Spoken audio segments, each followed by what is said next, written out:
Welcome back to my YouTube channel. Welcome back to another vlog. तो कैसे हैं आप सब लोग? उम्मीद करती हूँ आप सब लोग बिल्कुल ठीक ठाक होंगे। अल्हम्दुलिल्लाह मैं भी हूँ आप सब लोगों की दुआओं से बिल्कुल ठीक ठाक। तो आज का व्लॉग अपना करते हैं स्टार्ट।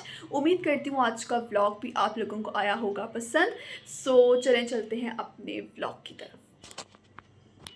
अच्छा जी, इस व्लॉग का जो है वॉइस ओवर तो मैं आज कर रही हूँ, लेकिन ये व्लॉग जो है वो आई थिंक बुध जुमेरात का ये व्लॉग है। और उस दिन जो है वो काफ़ी दिल कर रहा था जो है वो अंडा पराठा खाने का, तो इसलिए जो है ना मैं यहाँ पर अपने लिए और फ़ायज़ा रिज़वान के लिए पराठा बना रही थी। मामा तो घर पे नहीं थी, तो इसलिए यहाँ पर जी मैं पराठा बना रही थी। और रोटी मैं काफ़ी अच्छी बना लेती हूँ। और इस टाइम जब मैं वॉइस ओवर कर रही हूँ ना, इस टाइम भी मेरी तबीयत काफ़ी ज़्यादा डाउन है, तो प्लीज़ आप लोग मुझे अपनी दुआओं में याद रखिएगा और मेरे लिए ढेर सारी दुआएं कीजिएगा। अल्लाह ताला सेहत और सलामती के साथ रखे। और सेहत बेशक बहुत बड़ी नेमत है, और ये छोटी छोटी चीज़ें ही होती हैं। बुखार होता है आपका जो है वो फूड पॉइजनिंग होती है, लेकिन होती तो बहुत छोटी छोटी चीज़ें हैं, लेकिन आपको काफ़ी तकलीफ़ में मुब्तला करती हैं। और बुखार जो है वो अंदर से आपको जो है ना वीकनेस बुखार की वजह से हो जाती है। तो बस आप लोगों ने अपनी बहन का खुसूसी दुआ में याद रखना है। तो मैंने सोचा चलें, व्लॉग तो मेरा पूरा बना हुआ है, बस वॉइस ओवर है करने वाला, तो बस मैं वॉइस ओवर कर लूँ और वॉइस ओवर करने के बाद मैं आप लोगों के साथ शेयर कर दूँ। बाकी आप सब लोग बताएं क्या हाल चाल है, आप सब लोगों के ठीक ठाक हैं? और अपने घरों में अल्लाह ताला आप सब लोगों को हमेशा ठीक ठाक रखे, सलामती के साथ रखे। कभी कोई मुश्किल कोई बुरा वक्त आप लोगों पर ना आए, आमीन सुमा आमीन। तो यहाँ पर जी, अच्छा थोड़ी सी मैं इस टॉपिक पर बात करना चाहती हूँ। मुनाफिकीन मुनाफ़क़त इस कदर हमारे माशरे में अब भर चुकी है ना, कि इंसान समझ में आता ही नहीं है कि कौन शख्स आपका अपना है और कौन शख्स आपका पराया है। एक पल में वो शख्स आपके सामने बड़ा मीठा बनेगा, आपकी बड़ी तारीफ़ें करेगा, आपसे बड़ी हमदर्दी जतलाएगा, लेकिन वही बंदा उठ के जो है वो दूसरे दिन आपके लिए जो है वो आपकी मुखबरी करना स्टार्ट कर देगा, आपके पीठ पीछे बातें करना स्टार्ट कर देगा, आपकी बुराइयां करना स्टार्ट कर देगा। तो हमारे माशरे में ना ये चीज़, वैसे तो बहुत ही ज़्यादा बुराइयां हैं जो कि सर उठा रही हैं, लेकिन उनमें से एक बुराई मुनाफ़क़त भी है, और ये मुझे इंतहाई ज़हर लगती है ये चीज़। अच्छा, मुझे उस चीज़ से ज़्यादा ना, उस बंदे से ज़्यादा हमदर्दी होती है कि जो बंदा किसी के दिल में होता है ना, वही उसकी ज़ुबान पर होता है, लेकिन वो बंदा बहुत ही चालाक होता है।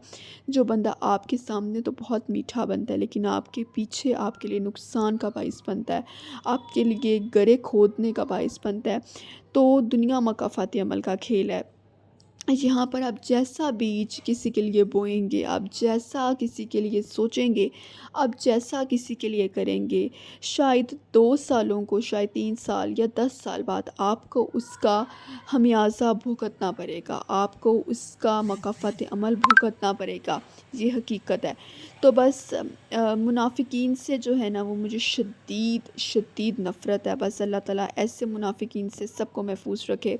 तो यहाँ पर जी मैंने अपना जो है वो प्लेट तैयार कर ली थी, और साथ फ़ायज़ा रिज़वान को भी दे दिया था। अच्छा, यहाँ पर जी मैं सारी डस्टिंग कर रही थी। आप सारी बुक्स जो है वो देख रहे हैं, मेरी फ़र्स्ट ईयर सेकंड ईयर की बुक्स हैं।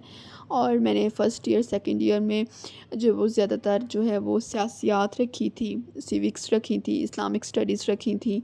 तो ये सारी बुक्स उसकी हैं, और इसमें काफ़ी ज़्यादा नॉलेज है, जिसकी वजह से अभी तक मैंने इन बुक्स को कहीं नहीं दिया। और मुझे रीडिंग का शौक़ भी है, तो मैं पढ़ती रहती हूँ। तो यहाँ पर जी काफ़ी वो चीज़ें बीच में से निकालने वाली भी थी, तो बस उन चीज़ों को मैंने सारा निकाला है। और ये देखिए ना, इंटर पार्ट 1 पार्ट 2 की सारी बुक्स हैं। अच्छा, यहाँ पर जी मैंने सारी बुक्स को निकाला है, और मैंने इनकी साफ़ सुथराई की है। और उसके बाद जो है मैंने अपनी सारी ना वैनिटी कह सकते हैं आप, टेबल वैनिटी, इसको मैंने जो है ना वो अच्छी तरह से सेट कर लिया। सारी डस्टिंग मैंने, डीप क्लीनिंग जो है ना वो नीचे से सारी की है। और उसके बाद मैं ऑर्गेनाइज़र लेकर आई थी, क्योंकि चीज़ें ज़्यादा हो जाती हैं आपकी, और फिर जो है ना वो आप ऑर्गेनाइज़र में ये है कि अच्छे तरीके से एक साथ ना डिसिप्लिन के साथ अपनी चीज़ों को मैनेज करके जो है वो रख देते हैं। तो यहाँ पर जी मैं सारी जो है वो मैं ये न्यू ऑर्गेनाइज़र लाई थी, इसमें सारी परफ्यूम्स जो है मैं सेट करके रख दूँगी। और उसके बाद यहाँ पर ना, एक तो अच्छा बहुत ज़्यादा लगता है, दूसरा ये है कि आपकी चीज़ें बहुत ज़्यादा सिमट जाती हैं। तो इस सारे जो है ना वो ऑर्गेनाइज़र में मैंने अपनी सारी परफ्यूम्स और ये चीज़ें जो है वो हेयर जेल थी और बॉडी वॉश था। ये मैंने सारी चीज़ें जो है ना, एलोवेरा जेल थी, ऑयल था, तो वही सारी चीज़ें मैंने जो है ना वो इसमें सेट कर दी हैं और काफ़ी अच्छी लग रही थी। अच्छा, मुझे चीज़ें इसी तरह से ना मैनेज करके रखने की बहुत बहुत बहुत आदत है और मुझे लगता भी ऐसे ही है। हर इंसान है, उसकी डिफरेंट नेचर होती है। हर इंसान जो है वो मुख्तलिफ नेचर का मालिक होता है। तो यहाँ पर जी हमारा फ़र्स्ट ऑर्गेनाइज़र रेडी हो चुका है। दूसरा ऑर्गेनाइज़र भी मैंने सोचा चलें लगे हाथ तो क्लीन कर लेते हैं, वो पहले ही मौजूद था। तो मैंने जो है वो दूसरा ऑर्गेनाइज़र भी साफ़ सुथरा करके उसमें भी चीज़ें रख दी थी।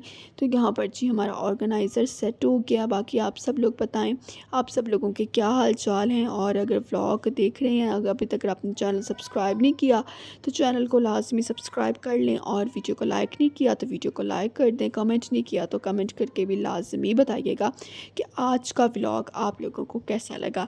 तो यहाँ पर जी मैंने दूसरा फिर अपना यहाँ पर ऑर्गेनाइज़र लिया, उस पर भी काफ़ी डस्ट थी। वैसे मैं डेली क्लीन करती हूँ, लेकिन डीप क्लीनिंग जो है वो उस तरह से नहीं होती, जिसकी वजह से ना पीछे सारी लोशन सारी चीज़ों पर डस्ट आ गई थी। तो यहाँ पर जी सारी चीज़ों पर मैंने साफ़ सुथराई करके, और जो चीज़ें बीच में से फेंकने वाली थी वो मैंने फेंक दी, और इस तरह से हमारा सारा जो है ना वो ऑर्गेनाइज़र जो है वो अच्छे तरीके से सेट हो गया। और एंड पे जाके मैं आपको दिखाऊंगी भी कि कैसा लग रहा था। बस आपकी छोटी-छोटी चीज़ें जो है ना वो आपकी चीज़ को जो है वो अच्छा बना देती हैं, और आपका घर जो है वो डिसिप्लिन के साथ रहता है तो बहुत अच्छा लगता है। बस जो है वो इसी तरह से मुझे ना बहुत ज़्यादा इन चीज़ों में जो है वो दिलचस्पी भी है कि मेरा घर बिल्कुल क्लीन रहे, डिसिप्लिन के साथ रहे, हर चीज़ उसकी जगह पर रहे। डस्ट मुझसे बिल्कुल भी बर्दाश्त नहीं होती। तो बस यहाँ पर मैंने उसके बाद तो मैंने व्लॉग जो है ना वो इतने अच्छी तरीके से मुझसे हो ही नहीं सका ना इस व्लॉग के बाद, क्योंकि मेरी तबीयत इतनी ज़्यादा ख़राब है। बुखार मुझे तकरीबन 8 दिन हो गए हैं। बुखार अभी भी मेरा कम नहीं होता, होता है कम फिर ख़त्म हो जाता है, फिर हो जाता है दोबारा से। तो आपको पता ही है जो है वो गले की इन्फेक्शन और उसकी मेडिसिन कितनी ज़्यादा हाइपोटेंसी की होती हैं। जब वो मैं दवाई खाती हूँ तो मेरा मैदा जो है वो उस पर जो है वो मसला मसाइल उसके स्टार्ट हो जाते हैं। तो बस आप लोगों ने अपनी बहन को खुसूसी दुआ में याद रखना है। तो यहाँ पर जी हमारा दूसरा ऑर्गेनाइज़र भी रेडी हो गया था। बाकी कुछ एक्स्ट्रा चीज़ें थी वो मैंने निकाल के, जो पहले मैंने टोकरी रखी हुई थी उसमें मैंने रख के जो है वो दूसरे बेडरूम में रख दी, क्योंकि यहाँ पर स्पेस कम थी और यहाँ पर चीज़ें काफ़ी अच्छी लग रही थी। जितनी स्पेस थी, स्पेस में बहुत अच्छे तरीके से चीज़ें जो हैं वो आ चुकी थी। तो यहाँ पर जी हमारी जो है वो ऑर्गेनाइज़र हो चुका था रेडी, और अब आगे जाके मैं आप लोगों को दिखाऊंगी कि कैसा लग रहा था। तो ये फाइनल लुक आप देख लें। सारी चीज़ें मैंने डस्ट भी साफ़ कर ली थी, सारी चीज़ें नीट एंड क्लीन हो गई थी और कितनी ज़्यादा अच्छी लग रही थी। और मैं कुछ ये डेकोरेशन पीसेस थे, ये भी मैं बाहर के चेंज कर दूँगी। तो बस जी ये डेकोरेशन पीसेस कैसे लग रहे थे वो मैं आपको दिखाऊँगी अगले व्लॉग में।